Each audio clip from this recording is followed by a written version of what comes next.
If you are in the intermediate level and you cannot get rid of it, today I'm going to teach you 7 good habits so that you can win the plateau level and feel more confident and fluent. Hello, my name is Sydney, and in this channel I teach you English with English for Brazilians.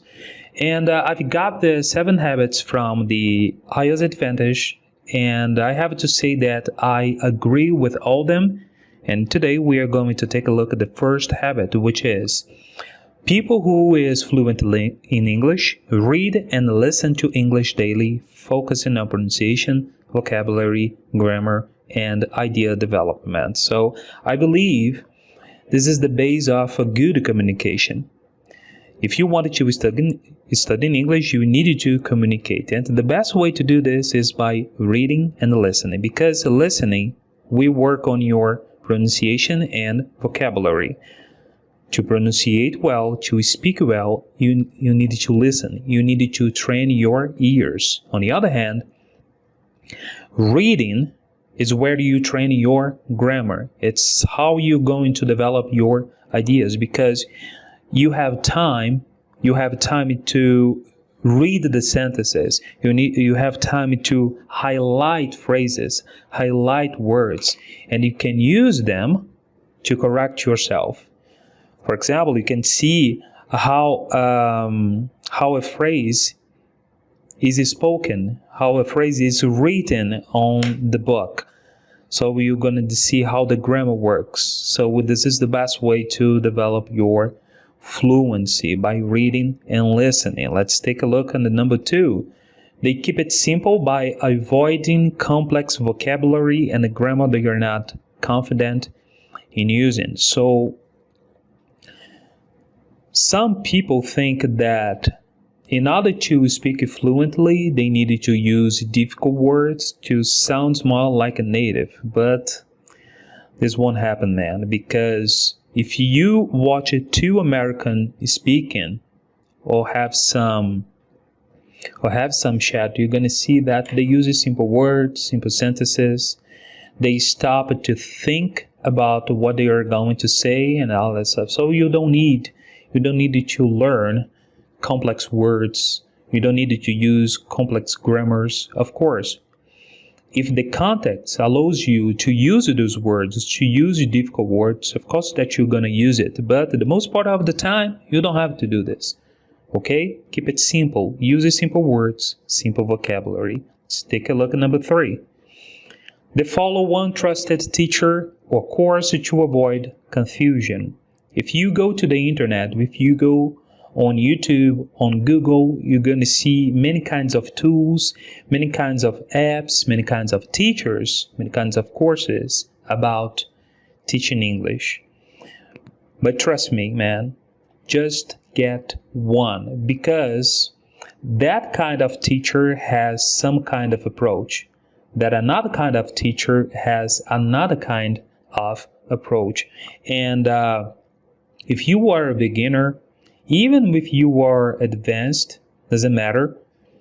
If you don't follow just one approach, you're going to get confused, and you will learn.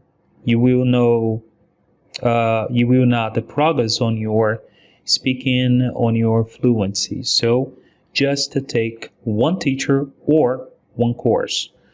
Number 4, they study for 1 to 2 hours daily with a discipline and a good mindset. Let's start with this good mindset. What does it mean? It means that you feel that you can speak in English fluently. Okay? You feel that even it is difficult, if you spend the time studying it and applying it, you're gonna master it. You're gonna develop your speaking. You're gonna develop your listening. You're gonna develop your reading, and on and on. And successful people in English spend a few hours a day. For example, if you are going to spend 1 hour a day, you can separate this hour into 3 parts. In the morning, you spend 20 minutes. In the afternoon, more 20 minutes. And at night, more 10 minutes, and you do this every day. That's what it's called discipline, okay? So let's take a look at the number 5. They create a plan of what to work on. This habit has something to do with the number 4. I really don't have much to say about this, because, for example, if you think that you need to read more, you're going to buy more books, and to read those books, you're going to spend that time just reading.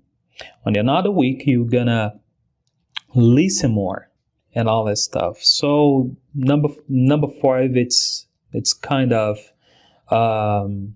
similar to the number 4. The number 6 is they are aware of their strengths and the weaknesses and work to transform the weaknesses into strengths. So, as I said, if your pronunciation is bad, you just work on your pronunciation. For example, I'm going to spend 1 week just to work on our pronunciation.